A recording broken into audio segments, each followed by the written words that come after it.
साथियों, आज का हमारा टॉपिक है धातु और अधातु, मेटल्स एंड नॉन मेटल्स। और यह चैप्टर जो है धातु और अधातु, यह काफी इम्पोर्टेंट चैप्टर है। और यह चाहे बोर्ड एग्जाम्स हो या किसी तरह के एग्जाम्स हो या कोई भी प्रतियोगिता परीक्षा हो, इसके लिए यह चैप्टर काफी इम्पोर्टेंट है। इससे बहुत सारे क्वेश्चन अराइज होते हैं। आप क्लास में अभी के वीडियो में आप देखेंगे कि कितनी सारे इससे क्वेश्चन अराइज होते हैं, आप स्वयं देखेंगे। तो चलिए हम लोग शुरू करते हैं क्लास को कि आज धातु और अधातु।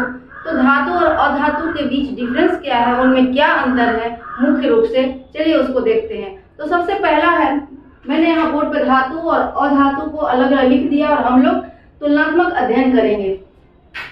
तो धातुएं ठोस का गुण होता है, धातुएं प्रायः ठोस होती हैं, लेकिन अपवाद, और इस चैप्टर में आपको एक्सेप्शंस, अपवाद बहुत सारे मिलेंगे और यही अपवाद आपके क्वेश्चंस बनते हैं। तो इसलिए इस अपवाद को आप एकदम से याद रखेंगे, यही आपके क्वेश्चन है और सारे इंपॉर्टेंट क्वेश्चंस बनते हैं।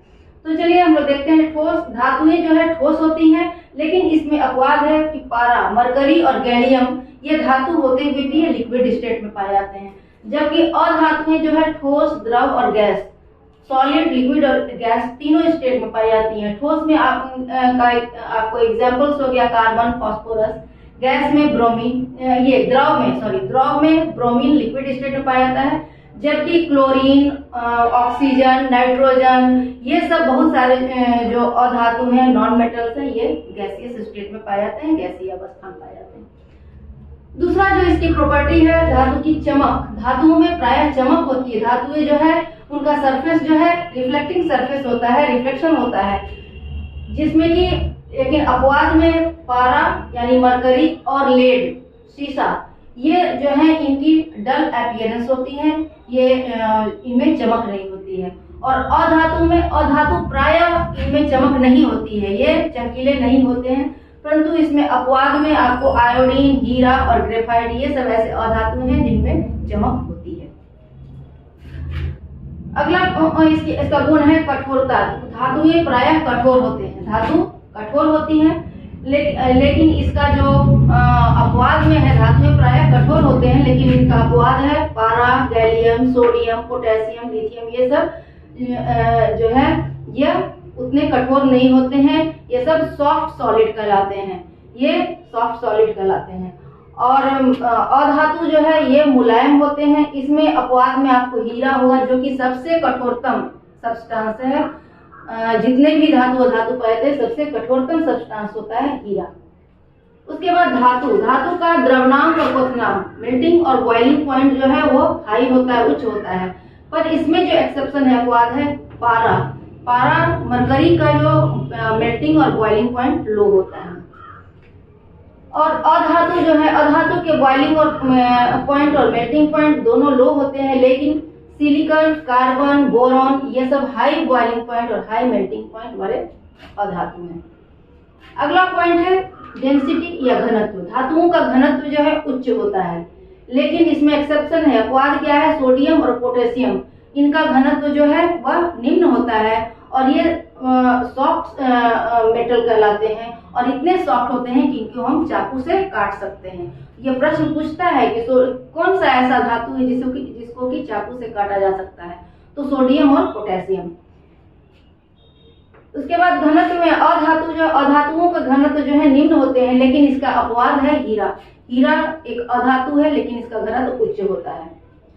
अगला पॉइंट है तन्यता का मतलब होता है डक्टिलिटी, मतलब कि धातुओं को खींचकर पतला तार बनाया जा सकता है। तो धातुओं में ये गुण होता है कि उनको खींचकर पतले लंबे तार बनाए जा सकते हैं। इसका एग्जाम्पल्स है सोना, टंगस्टन, चांदी, तांबा, इन सब का हम वायर बनाते हैं। और आपको बता दूं कि सोना एक ऐसा धातु है जिसके 1 ग्राम सोना से हम 2 किलोमीटर लंबी तार बना सकते हैं। फिर टंगस्टन हम लोग अपने बल्ब के फिलामेंट में देखते हैं। टंगस्टन जो है वह बहुत फाइन वायर होता है जो कि जलता है, जो कि विद्युत का सुचालक होता है, करंट फ्लो होता है और वह प्रदीप्त होता है। लेकिन इस डक्टिलिटी या तन्यता का जो गुण धातुओं में होता है, कुछ धातुएं ऐसी हैं जो कि डक्टाइल नहीं होती, उन्हें तार नहीं बनाया जा सकता, जैसे पारा। पारा लिक्विड स्टेट में पाया जाता है। फिर सोडियम, पोटेशियम, ये सब बहुत सॉफ्ट सॉलिड होते हैं। जिंक और बिस्मथ। अधातुओं में तन्यता के गुण नहीं होते हैं, लेकिन इसका एग्जाम्पल, एक अपवाद, एग्जाम्पल नहीं, इसका एक्सेप्शन है कार्बन फाइबर। कार्बन फाइबर अधातु है पर उसका फाइबर तैयार किया जाता है। अगला पॉइंट है मेलिएबिलिटी या अघात वर्गीय। मेलिएबिलिटी का मतलब होता है कि धातुओं को पीट कर पतला चादर बनाया जाता है, पतला पत्थर बनाया जा सकता है। तो धातुओं में एक क्वालिटी होती है कि उनको पीट कर पतला चादर बनाया जा सकता है। लेकिन जैसे कि एल्युमिनियम फॉयल, जो हम मिठाई वगैरह पर लगा रहता है एल्युमिनियम फॉयल, तो या फिर हम लोग ये खाने को, रोटी चपाती को ये फोल्ड करते हैं, तो एल्युमिनियम फॉयल से उसको फोल्ड करते हैं। तो एल्युमिनियम फॉयल हुआ। और इसका, लेकिन इसका अपवाद भी है, जैसे सोडियम, पोटेशियम, पारा और जिंक। ये जो है ये मेलिएबल नहीं होते हैं, इनको पीट कर पत्थर नहीं बनाया जा सकता है। अधातु मेलिएबल नहीं होते हैं, इनमें ये क्वालिटी नहीं होती है कि इनको पीट कर पतला चादर बनाया जा सकता है। भंगुरता, ब्रिटलनेस, तो धातुएं जो है वो भंगुर नहीं होते। धातु हार्ड जरूर होते हैं पर वो भंगुर मतलब वो ब्रिटल नहीं होते। धातु को मोड़ देने पर वो मुड़ जाते हैं पर टूटते नहीं हैं। तो ये धातुओं में गुण होता है कि वे भंगुर नहीं होते हैं। लेकिन एक्सेप्शन, इसका अपवाद है जिंक। जिंक जो है वो टूट जाता है। अधातु भंगुर होते हैं, लेकिन इस जैसे कि ग्रेफाइट भंगुर होता है, लेकिन इसमें भी अपवाद है कि बहुत सारे विभिन्न गैसें जो है वो अधातु की ही कैटेगरी में है। वे सभी जितनी भी गैसें हैं वे सभी अधातु हैं, तो गैस जो है वो भंगुर नहीं होते हैं। फिर अगला पॉइंट है ऊष्मा और विद्युत का सुचालक। हीट और इलेक्ट्रिसिटी के गुड कंडक्टर होते हैं कौन? मेटल्स या धातु। तो जैसे कि टंगस्टन वायर, वो जो कि बल्ब का फिलामेंट होता है, लेकिन इसमें भी अपवाद है लेड और मरकरी, ये जो है वो बैड कंडक्टर होते हैं। फिर आप यहाँ अधातु ऊष्मा और विद्युत के कुचालक होते हैं, लेकिन ग्रेफाइट एक ऐसा अधातु है जो कि गुड कंडक्टर होता है। फिर अगला पॉइंट है ऑक्सीजन से अभिक्रिया कर। तो धातु जो है ऑक्सीजन से प्रतिक्रिया करते हैं और धात्विक ऑक्साइड बनाते हैं, और यह धात्विक ऑक्साइड जो है वो बेसिक नेचर का होता है, क्षारीय होता है, क्षारीय ऑक्साइड बनाते हैं।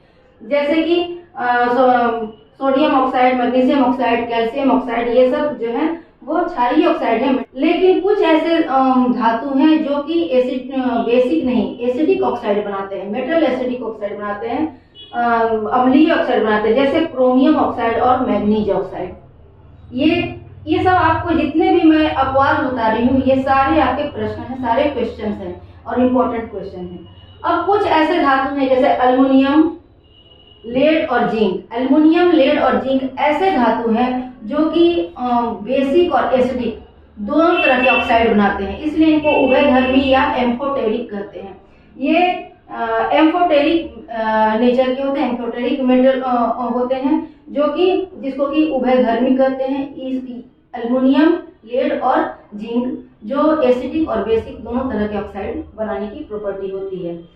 अधातु में ऑक्सीजन से अभिक्रिया करके ये जो है धातु बेसिक ऑक्साइड बनाते हैं और अधातु एसिडिक ऑक्साइड बनाते हैं, जैसे कि SO3, SO2, नाइट्रोजन ऑक्साइड और कार्बन डाइऑक्साइड। लेकिन इसमें भी कुछ अपवाद हैं। कुछ ऐसे अधातु हैं जो कि जैसे हाइड्रोजन, कार्बन और नाइट्रोजन, ये ऐसे अधातु या नॉन मेटल हैं जो ऑक्साइड तो बनाते हैं पर ये ऑक्साइड न्यूट्रल होते हैं, उदासीन होते हैं। तो ये धातु और अधातु के बहुत सारे गुण हैं और उस गुण के साथ बहुत सारे आपको एक्सेप्शंस भी यहाँ दिए गए हैं, और वे एक्सेप्शंस आपके लिए काफी इम्पोर्टेंट हैं, तो इन सबको आप रिकॉल जरूर करेंगे। आइए हम धातुओं के कुछ और भी प्रॉपर्टी को देखते हैं, और भी गुण को देखते हैं। ये इनके रासायनिक गुण क्या है और किन किन पदार्थों के साथ ये इनकी कैसी प्रतिक्रिया होती है। तो सबसे पहले तो हम देखेंगे कि सबसे हाईली रिएक्टिव मेटल्स कौन कौन है। तो इसके लिए मैंने यहाँ पर एक सीरीज में लिखा है मेटल्स को, जिसमें sodium, potassium, sodium, calcium, magnesium, aluminium, zinc, iron, lead, hydrogen, copper, mercury, silver, gold and platinum. तो ये सबसे ऊपर जो है वो हाईली रिएक्टिव होता है, सबसे सक्रिय मेटल होता है, सबसे सक्रिय धातु होता है। तो सबसे ऊपर में हमारा पोटेशियम है, जिसका कि सिंबल के होता है, और यह हाईली रिएक्टिव होता है। यह किसी भी एसिड के साथ या अन्य भी पदार्थों के साथ बहुत तेजी से रिएक्शन करता है। और प्लेटिनम जो है यह लीस्ट रिएक्टिव होता है। इसको याद रखने के लिए हम ऐसे भी याद रखते हैं कि केदारनाथ का माली आलू जरा फीका पकाता है, हाई कोर्ट है आपका। इसको याद रखने के लिए हमने ये छोटा सा एक ट्रिक है, जिससे कि हम याद रख सकते हैं कि हाईली रिएक्टिव या सक्रियता श्रेणी क्या है, मेटल्स या धातुओं की सक्रियता श्रेणी क्या है, कौन से धातु अधिक सक्रिय होते हैं। तो इसको केदारनाथ का माली आलू जरा फीका पकाता है, हाई कोर्ट है आपका। तो इस तरह से तो सबसे अधिक सक्रिय है पोटेशियम, उसके बाद सोडियम, फिर कैल्शियम, मैग्नीशियम, एल्युमिनियम और हाइड्रोजन। हाइड्रोजन से ऊपर के जितने भी मेटल है वो ज्यादा सक्रिय होते हैं। हाइड्रोजन के नीचे वाले मेटल जो होते हैं वो रिएक्टिव नहीं होते हैं, वो अम्ल के साथ भी रिएक्शन नहीं करते हैं, जिसमें कि इसलिए हम लोग सिल्वर और गोल्ड के आभूषण बनाते हैं, क्योंकि वो हवा, पानी, एसिड के साथ रिएक्शन नहीं करते हैं, इसलिए इनके आभूषण बनाए जाते हैं। गोल्ड के, सिल्वर के, तांबा के, इस सब के आभूषण बनाए जाते हैं। आइए हम देखते हैं कि पोटेशियम, ये पोटेशियम और सोडियम, तो पोटेशियम, सोडियम, कैल्शियम, ये सब का हम वाटर के साथ रिएक्शन देखते हैं कैसे होता है। तो पोटेशियम और सोडियम ये दो ऐसे मेटल हैं, ये पानी के साथ रिएक्शन तो करते हैं पर कोल्ड वाटर के साथ रिएक्शन करते हैं, और किसी भी स्थिति में जब भी रिएक्शन होगा तो हाइड्रोजन गैस रिलीज होता है। जब भी होगा तो हाइड्रोजन गैस रिलीज होगा, लेकिन पोटेशियम और सोडियम हमेशा कोल्ड वाटर के साथ रिएक्शन करते हैं और हाइड्रोजन गैस रिलीज करते हैं। और हाइड्रोजन गैस रिलीज करने के साथ ही ये बहुत अधिक मात्रा में हीट जनरेट करते हैं। तो इतने ज्यादा हीट जनरेट होता है कि आग लग जाता है। इसलिए पोटेशियम और सोडियम को कभी भी खुले में नहीं रखा जाता है, हमेशा इसे केरोसिन में डुबा कर रखा जाता है। यही कारण है, क्योंकि वो खुले स्थिति में या पानी में जब भी अधिक मात्रा में हाइड्रोजन रिलीज होती है और अधिक ऊष्मा हीट जनरेट करते हैं, तो क्या होता है कि ऑक्सीजन के संपर्क में आने पर उसमें आग लग जाता है। इसलिए उनको ऐसे में नहीं रखा जाता, खुले नहीं रखा जाता, उनको केरोसिन में डुबा कर रखा जाता है। उसके बाद मैग्नीशियम, मैग्नीशियम जो है वो नहीं, कैल्शियम भी कोल्ड वाटर के साथ ही रिएक्शन करता है और यह भी हाइड्रोजन गैस रिलीज करता है, पर ये जो है बहुत कम मात्रा में हीट, पोटेशियम और सोडियम की अपेक्षा बहुत कम मात्रा में हीट जनरेट करता है, तो यहाँ आग लगने की संभावना नहीं होती है। फिर मैग्नीशियम भी वाटर के साथ तो रिएक्शन करता है, पर यह हॉट वाटर के साथ, गर्म पानी के साथ रिएक्शन करता है और हाइड्रोजन गैस रिलीज करता है। उसके बाद एल्युमिनियम, जिंक और आयरन, ये तीन मेटल ऐसे हैं जो कि पानी का जो वाष्प फॉर्म होता है स्टीम के साथ रिएक्शन करते हैं। वो कोल्ड और हॉट वाटर के साथ न करके स्टीम के साथ रिएक्शन करते हैं और हाइड्रोजन गैस रिलीज करते हैं। इसके बाद जो नीचे के मेटल हैं, आपको यहाँ आयरन के बाद जितने भी मेटल हैं, ये सभी जल से किसी भी कंडीशन में जल के साथ रिएक्शन नहीं करते हैं।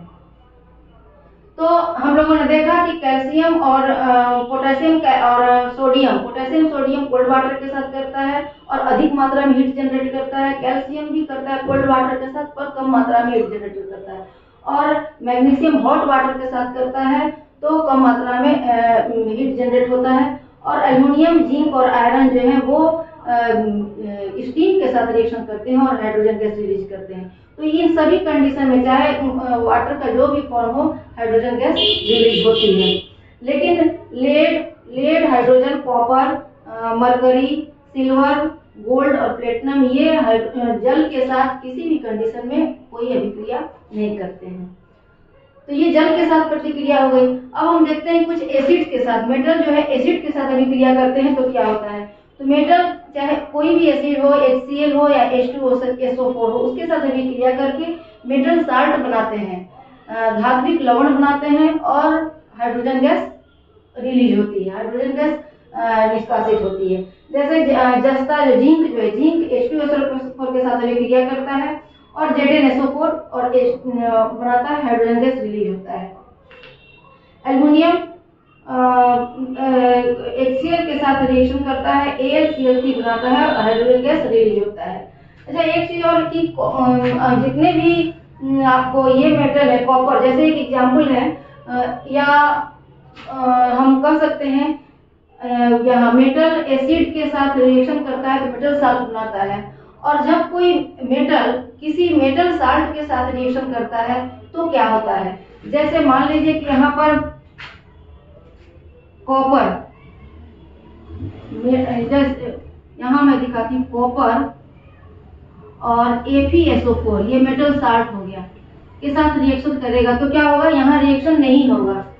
लेकिन जब CuSO4 होगा और आयरन के साथ रिएक्शन होगा तो यह बनेगा FeSO4 plus Cu, copper release होगा।